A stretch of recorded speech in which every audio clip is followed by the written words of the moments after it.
आप देख रहे हैं TNB। यहाँ कुछ ऐसे लड़के आके बैठते हैं जो कि गर्ल्स हुई तो घर से तो कुछ कह के आते हैं, लेकिन यहाँ आकर अश्लील हरकतें बताया भी नहीं जा सकता।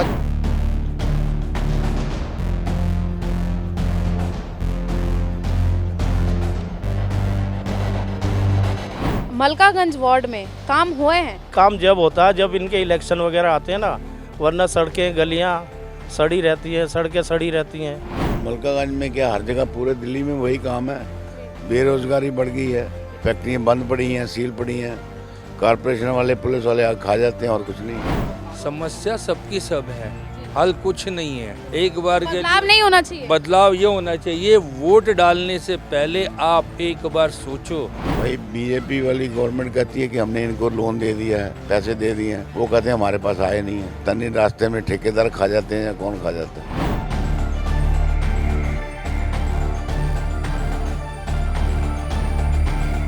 एक चपड़ासी की नौकरी के लिए भी एक क्वालिफिकेशन चाहिए होती है। इस देश के अंदर प्रधानमंत्री बनने के लिए अंगूठा चलेगा, कोई क्वालिफिकेशन नहीं मांगता। Now over. नमस्कार, बहुत स्वागत है आप सभी का TNB में। मैं हूं आपके साथ निशा लखवाल। वार्ड 12 मलकागंज में इस वक्त हम लोग आ चुके हैं और यहाँ से जो तीनों पार्टी के प्रत्याशी हैं वो तीनों महिलाएं हैं। एरिया में पहले कितना काम हुआ है और वादे कितने किए गए थे, कितने पूरे हुए हैं, ये हम आज यहाँ की जनता से ही जानेंगे। एक पार्क में इस वक्त हम लोग मौजूद हैं और पार्क की हालत अगर आप चारों तरफ देखेंगे तो बिल्कुल जिसे कहेंगे जर्जर हालत में इस समय ये पार्क है और कूड़ा करकट जो है वो पड़ा हुआ है। यहाँ तक कि सिरिंज भी जो है वो यहाँ पर पड़ी हुई देखी जा सकती है। यहाँ पे नशे जो है इस पार्क में खुलेआम होते हैं। बहुत सारे लोग हैं, इनसे हम बात करते हैं और इनके एरिया की समस्या जानेंगे कि आखिर इनके एरिया में समस्या क्या है। सर, सबसे पहले आपसे बात करूँगी, क्या नाम है आपका? मैडम हरप्रीत सिंह। क्या समस्या है आपके एरिया में? काफ़ी नाराज़ आप लग रहे हैं पार्टियों से और यहाँ के जो पहले निगम पार्षद रह चुके हैं उनसे। मैडम ऐसा है, यहाँ जो मतलब जो भी यहाँ पे काम हुआ है जी। वो सिर्फ पार्टीबाजी में हुआ है। पोस्टरबाजी करा लो या एनीवन झंडे लगा के अपने नेताओं के पीछे चल लो, उसके अलावा धरती पे कोई काम नहीं है। जी। पार्क है, उसकी हालत तो आपने देख ली। जगह जगह कूड़े के ढेर लगे हुए हैं। MCD का चुनाव है, ठीक है, हर 5 साल बाद होता है। पार्टी जो होती है वो राज्य को आगे बढ़ाने के लिए है। या मैं कहता हूँ केजरीवाल जी 5 साल बाद फिर आते हैं कि भाई मेरे को वोट दो या एनीवन मेरे पार्षद को जिताओ, मैं ये कर दूंगा वो कर दूंगा। होता ना तो हुआ है ना होना है। ईमानदार सरकार केंद्र में बैठी काम कर रही है। दिल्ली जैसे शहर के अंदर कोई ऐसा काम नहीं है। पिछले 15 साल से तो बीजेपी ही है ना MCD में, उन्होंने कितना काम? मैडम बीजेपी ने काम किया है तो आज कूड़े का ढेर फिर भी एक तरह संभला हुआ है। अच्छा। अदर पार्टियां चाहे कुछ कांग्रेस कर लो या एनीवन, दिल्ली राज्य के हित में कोई काम नहीं करके जाती। आपके यहाँ की जो पार्षद थी उनको फिर से टिकट मिला है, गुड्डी, उनके बारे में तो क्या? पैसों से उसको टिकट मिल गया है, उसने ऐसा कोई अपने पास से तो कोई काम नहीं किया। और किया भी है तो झुग्गी बस्ती के अंदर आप चले जाइए। मलकागंज एरिया की जो जिसके नाम से उसको वोट मिलता है या वोट बैंक है, वो सिर्फ पैसों से जो बंदे उसके पीछे लग रहे हैं उसको यहाँ के वोट की जरूरत ही नहीं, मतलब लगता ही नहीं कि उसको वोट चाहिए यहाँ का। तो इस बार आपके यहाँ से कौन विजय रहने वाला है? तीनों प्रत्याशी महिलाएं हैं। नहीं मैडम, ये तो मैं नहीं कहूँगा, लेकिन हम मलकागंज एरिया से जहाँ पर रहते हैं, यहाँ पर इन्होंने जो टिकट है वो की है लो क्लास एनीवन। अगर ये होता कोई पढ़ा लिखा आदमी, अब गुड्डी देवी जी को ले लो जी, इनका पढ़ा लिखा होना मैं तो नहीं कहता कोई इनको ABC आती होगी। सारा काम इनके हस्बैंड ने संभाल रखा है। या एनीवन मैं ये भी नहीं बोलूँगा, ठीक है, काम वो अपने स्तर पे कर रही होंगी, लेकिन मेरे को मलकागंज का सुधार नहीं दिखता है। जमीनी स्तर पर काम नहीं दिखा है, ये सीधे तौर पर कहना चाह रहे हैं। सर हैं, उनसे हम बात करते हैं। सर, आपके हिसाब से मलकागंज के ज़मीनी मुद्दे क्या हैं जिन पे काम होना चाहिए? काम तो मलकागंज में क्या, हर जगह पूरे दिल्ली में वही काम है। बेरोजगारी बढ़ गई है, लोगों को काम चाहिए। फैक्ट्रियाँ बंद पड़ी हैं, सील पड़ी हैं, कॉरपोरेशन वाले पुलिस वाले आग खा जाते हैं और कुछ नहीं है। और गरीब अगर आदमी। एमसीडी इलेक्शन की बात करें हाँ जी। तो आपको क्या लग रहा है कि कौन सी पार्टी मजबूत स्थिति में नजर आ रही है? भाई बीजेपी वाली गवर्नमेंट कहती है कि हमने इनको लोन दे दिया है, पैसे दे दिए हैं, वो कहते हैं हमारे पास आए नहीं है। पता नहीं रास्ते में ठेकेदार खा जाते हैं या कौन खा जाता है। वो एक दूसरे के ऊपर बस कीचड़ उछालते हैं और कुछ नहीं करते। तो आपको क्या लग रहा है कौन सी पार्टी का पलड़ा भारी है? हम डिसाइड नहीं कर पा रहे अच्छा, नहीं कर पा रहे हैं। ना, अभी तक येट नॉट डिसाइडेड। अच्छा, मजबूत कौन सी दिख रही है? मजबूत तो आप है। आप पार्टी दिख रही है। चलो, आम आदमी पार्टी को एक वोट मिल गया है, यहाँ से मजबूत दिख रही है स्थिति। सर, आप क्या कहेंगे? हम तो जी बेरोजगार हो रहे हैं, बेकार हो गए जिंदगी। अच्छा, काम पेंसिल, अरे पेंसिल से छोड़ना, काम तो मिले। अच्छा, रेडी भी नहीं लगा सकते, कुछ नहीं कर सकते। अच्छा। उसमें भी है तो वाह, है तो वाह, है तो वाह। अरे काहे के लिए जिंदगी है? इसे परमात्मा हमें तो उठा ले, बढ़िया अच्छा, सुखी हो हम तो। इतनी नाराजगी क्यों? मतलब एरिया अगर देखेंगे, यहाँ पे आप पार्क में बैठे हैं, पार्क में आसान तसल्ली से 70 साल की उम्र हो गई है और उसमें मैंने देखा कोई जो भी काम करता है या कहता है जुर्माना उस पर लगा देते हैं। अच्छा, उल्टा ही लगा दे। अब मैं सोच रहा हूँ क्या करूँ क्या नहीं करूँ।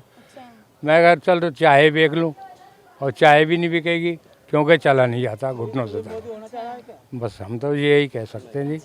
एक और सर है, उनसे। सर, आपने बहुत से चुनाव देखे होंगे, पार्टियां भी देखी होंगी, किसने कितना काम किया है ये भी देखा होगा। आपके हिसाब से इस समय किस पार्टी की स्थिति मजबूत लग रही है? कांग्रेस, आम आदमी पार्टी या बीजेपी? देखो मैडम, ऐसा है कि हम यहाँ से अलावा कहीं जाते नहीं। अच्छा, ठीक है, अगर 2-4 किलोमीटर इधर उधर जाएं तो कुछ स्थिति और पता पड़ सकती है। लेकिन हम घर से यहाँ आए, यहाँ से घर चले गए। ठीक है, हमें तो इसी की ज़्यादा, जो गुड्डी देवी है आपकी, इन्हीं की ज़्यादा जय जयकार हो रही है। और देखो, या तो बीजेपी ले सकती है सीट को या फिर ये ले सकती है। अच्छा, मलकागंज में काम हुआ है? अगर एमसीडी चुनाव की या नगर निगम के कामों की अगर बात की जाए तो मलकागंज वार्ड में काम हुए हैं? देखो मैडम, वो ये काम जब होता है जब इनके इलेक्शन वगैरह आते हैं ना, वरना सड़कें गलियां सड़ी रहती हैं, सड़कें सड़ी रहती हैं। आप पैदल नहीं चल सकते। मैं अगर आपको लेके चलूँ, आप पैदल नहीं सकते यहाँ घंटा, ये लाल बत्ती चौक से और यहाँ तक पूरे मेन रोड पे। अगर आप जाओगी भी ना तब भी देख लेना। और जैसे ये मेन रोड है, चलो आना जाना है, यहाँ पे 1-2 ठेलियाँ सब्जी की लगती हैं, साफ़ है। इससे अगली गली है नेहरू कुटिया की है, कबीर बस्ती की है, और तुम्हारे उसकी है अखाड़े वाली गली है। वहाँ तक आप जाके देखिए, इतना कूड़े का ढेर होता है कि आप जो ना पैदल रख के नहीं निकल सकते। बिल्कुल। तो यानी कि और दिन में काम नहीं होते हैं, चुनाव आता है तब काम होते हैं? ये अभी होने लगा यहाँ पर 2-3 साल से। अच्छा, नहीं, पहले नहीं होता था इतना कूड़ा कबाड़ा। शिकायत दी जाती थी इस चीज़ की? ये तो खैर मुझे नहीं पता शिकायत की। हाँ, अच्छा, आप अभी जिस पार्क में बैठे हैं, अभी हम देख रहे थे कि कुछ पुलिस वाले भी आए थे। किस लिए आप लोगों ने आया था? क्या समस्या थी यहाँ पे? समस्या क्या मैडम, कई बारी जो है ना, हमने इन लड़कियों को इन्होंने किया। अच्छा, एक सर हैं, उन्होंने कॉल की थी और क्यों बुलाया था वो पूछते हैं। क्यों बुलाया था सर आपने? यहाँ कुछ ऐसे लड़के आके बैठते हैं जो कि गर्ल्स हुई, वो घर से तो कुछ कह के आते हैं, लेकिन यहाँ आकर अश्लील हरकतें, अब बताया भी नहीं जा सकता कि आपको कैसी हरकतें हैं। एरिया वाइज एक पार्क है मलकागंज में, जिसमें रहने के अकॉर्डिंग लोग आकर इस पार्क में टहलते हैं, बैठते हैं, लेकिन ऐसी हरकतें देख के इसमें आना भी ना लोगों का कम हो गया, बिल्कुल कम। तो आपने क्या मतलब हो रहा था? कुछ नशे किए जा रहे थे या लड़का लड़के बैठे? नशे तो ऑलरेडी यहाँ, ये देखिए, ये आपके सामने नीचे ये पड़ा हुआ है। यहाँ शाम को 4-5 बजे जैसे ही दिन छुपने वाला होगा तो बच्चे आके अपना इंजेक्शन लगाते हैं। और मतलब लड़ने भिड़ने वाले हो जाते हैं कि हमने आज घर से कह के आए हैं कि घर से लड़ना है। और तो हम ये कह सकते हैं कि मलकागंज वार्ड जो है वो नशे का वार्ड है? नहीं मैडम, मैं ये तो नहीं कह सकता, लेकिन वार्ड के अकॉर्डिंग वार्ड इतना भी छोटा नहीं है कि मैं ऐसा कहूँ। लेकिन पार्क की हालत जिस तरह से होनी चाहिए, गुड्डी देवी ने थोड़ा बहुत काम कराया भी होगा ज़मीनी स्तर पर, लेकिन आज के हालात 5 साल बाद भी मेरे को लगता है ऐसे ही होने वाले हैं। अच्छा, सर कुछ कहना चाह रहे थे। सर, क्या कह रहे थे आप? मैडम, मैं ये कहना चाह रहा हूँ कि मैं इसमें हेल्थ डिपार्टमेंट में रिटायर हुए हैं 18 में, और मेरी बाकी चीज़ तो मिल गई हैं। बाकी 3 साल हो गए मेरे 80,000 रुपये फंसे पड़े हैं। मैं कई बार जाता भी हूँ, मेरे को टरका देते हैं। बिल्कुल अब मेरे बस की है नहीं जाना, मेरे पैर में जो है ना ये चला नहीं जाता मेरे पैर से। कम से कम इतनी नहीं, इतनी तो नहीं भ्रष्टाचार होना चाहिए इसमें, इतनी गंदगी तो नहीं फैलनी चाहिए। कम से कम कुछ तो आदमी को रियायत मिलनी चाहिए। सारी उम्र सेवा करते हैं फिर उनकी भी ऐसी तैसी होती नहीं है। सर एक आखिरी सवाल आपसे लेना चाहूँगी कि अगर इस बार मलकागंज के जो लोग हैं वो अगर वोट डालने जाएंगे तो क्या मुद्दे रहेंगे? मुद्दा क्या, जजमेंट जो है ये तो आखिर तक होती रहती है। जिस दिन वोटिंग होगी उसी दिन पूरा डिसाइड पर कर पाएंगे। नहीं, कुछ मुद्दे होते हैं ना कि जैसे अगर मान लीजिए अगर मैं वोट करने जा रही हूँ तो बेरोजगारी मुद्दा रहेगा, गंदगी मुद्दा रहेगा। मुद्दा तो वही बेरोजगारी है और कुछ नहीं है। बेरोजगारी मुद्दा रहेगा। सर आपके हिसाब से क्या मुद्दे रहेंगे? मैडम मैं तो सफाई देखता हूँ, एरिया साफ हो। जो लोग यहाँ से छोड़ के जा रहे हैं, हालात बुरे से बदतर होते चले जा रहे हैं। इतना सामने हिंदूराव हॉस्पिटल है हमारे, लोग बाहर से आकर अपना बैठते हैं कि भाई हमने काम करना है यहाँ पर। यहाँ के लोग डर कर, मतलब चाहे विधायक हो या कोई भी हो, इतना भी नहीं होता कि आम पब्लिक के अकॉर्डिंग एरिया वाइज ना सोचे कि यहाँ दुकानें चल रही थी वो बंद करा दी। एमसीडी के अकॉर्डिंग उन पे ताले लग गए। आम पब्लिक क्या करेगी?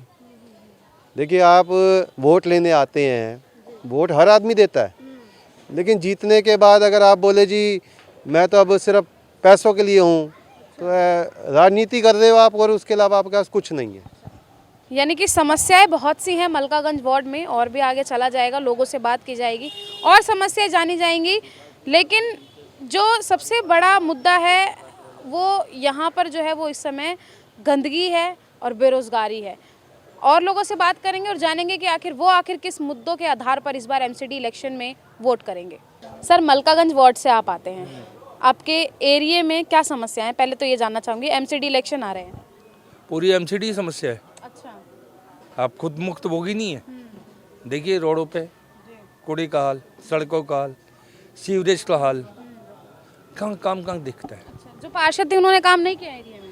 अरे पार्षद ने काम किया होता तो इतने बोलने की जरूरत क्या थी? उसे पार्टी चेंज करने की आवश्यकता क्या थी? कांग्रेस से झाड़ू में आने की आवश्यकता क्या थी उसे? तो अब भी वही खड़ी हैं। आपको क्या लगता है कि वो इस बार जीतेंगे या नहीं? ये मैं कैसे कह सकता हूँ? मैं अपना बोल सकता हूँ। अच्छा, जो मेरे मन में है, और वो कॉन्फिडेंशियल है। क्यों बताऊँ मैं आपको? अच्छा। वोट किसको कास्ट करना? कौन सी पार्टी का पलड़ा भारी लग रहा है ये तो बता सकते हैं? पलड़ा किसी का भारी नहीं है, ईवीएम का पलड़ा भारी है सिर्फ। अच्छा, किस मुद्दे पर वोट होगा इस बार, क्या लग रहा है? किस मुद्दे पे? कोई मुद्दा है ही नहीं। मलकागंज में कोई मुद्दा नहीं है? कोई मुद्दा नहीं है। सफाई, पार्क, स्ट्रीट लाइट, कोई मुद्दा नहीं है? आप इंटरव्यू ले रहे हैं, आप मुक्त भोगी नहीं, आपको नहीं पता क्या क्या मुद्दे आप हैं? जनता है ना, आप यहाँ की जनता हैं, आप भी तो समस्याएं देखते होंगे। हमें तो तभी समस्या आपसे तो सभी है, समस्या सबकी सब है, हल कुछ नहीं है। कुछ हल नहीं है। एक बार के बदलाव नहीं होना चाहिए? बदलाव ये होना चाहिए, वोट डालने से पहले आप एक बार सोचो कि आप किसको वोट डाल रहे हैं। कैंडिडेट से ये पूछो तेरे पास हमारे इस एरिया के लिए विजन क्या है, तेरी प्लानिंग क्या, तू आने वाले 5 साल में हमें क्या करना चाहता है। कौन पूछता है? और उम्मीदवार में इतनी कहलानी का वो जवाब दे दे। थ्रू आउट सबकी बात कर रहा हूँ मैं, किसी एक की बात नहीं कर रहा। एक चपड़ासी की नौकरी के लिए भी एक क्वालिफिकेशन चाहिए होती है। इस देश के अंदर प्रधानमंत्री बनने के लिए अंगूठा चलेगा, कोई क्वालिफिकेशन नहीं मांगता। Now over. अच्छा, यानी कि मलकागंज वार्ड नंबर 12 समस्याओं से भरा है ये वार्ड। पूर्व पार्षद जो हैं उनके कामों से मलकागंज की जनता जो है वो बिल्कुल भी संतुष्ट नहीं है। खैर आम आदमी पार्टी ने उन्हें अपना प्रत्याशी चुना है यहाँ से। अब जनता ने जो कमियां बताई हैं या आपने जो देखी हैं इस वार्ड में कमियां, वो पूरी कैसे होंगी, विजयी होने के बाद कौन इन समस्याओं का समाधान निकालेगा, ये देखने का विषय रहेगा। हमने आज इस वार्ड में हम घूमे हैं, हमने सर्वे किया है। सड़कों की हालत बहुत खस्ता है, पार्कों की हालत बहुत खस्ता है। पार्कों में किस तरीके से नशीली चीज़ें मिल रही हैं ये भी आपने देखा है। बच्चे उन नशीली चीज़ों को उठाकर खेल रहे हैं, ये भी आप देख रहे हैं कि किस तरीके से जो स्क्रीन इस समय मेरे साथ में चल रही है उसमें आप देख सकते हैं कि एक छोटा सा बच्चा किस तरीके से सिरिंज को उठा के उनसे खेलता हुआ नज़र आ रहा है। तो ये कहीं ना कहीं जो है एक बहुत बड़ा सवाल खड़ा करता है यहाँ की जो पहले पार्षद रही हैं उन पर, और साथ ही अब जो चुनकर पार्षद बनेंगी उनके लिए भी एक बहुत बड़ा चैलेंज होगा ये। हमने यहाँ की जो भाजपा की प्रत्याशी हैं उनसे भी बात की, उन्होंने हमें बताया कि अगर वो यहाँ से जीतती हैं तो उनकी प्राथमिकता किन कामों को लेकर रहेंगी अपने वार्ड में। खैर, ये तो नतीजे ही बताएंगे कि आखिर कौन सी पार्टी या कौन सा प्रत्याशी विजयी रहता है मलकागंज वार्ड से। समस्या बहुत सारी हैं, हमारा सिर्फ एक ही मत है कि जीत कर कोई भी आए, जो वार्ड में समस्या हैं उसका समाधान जल्द से जल्द हो। जनता की भी यही राय है। आपकी क्या राय है कमेंट बॉक्स में ज़रूर बताइएगा। कैमरा पर्सन राज राजपूत के साथ मैं निशा लखवाल, TNB न्यूज़, दिल्ली। हमारे ताज़ा अपडेट्स पाने के लिए चैनल को सब्सक्राइब करें, बेल आइकन प्रेस करें, वीडियो को लाइक और शेयर करना ना भूलें।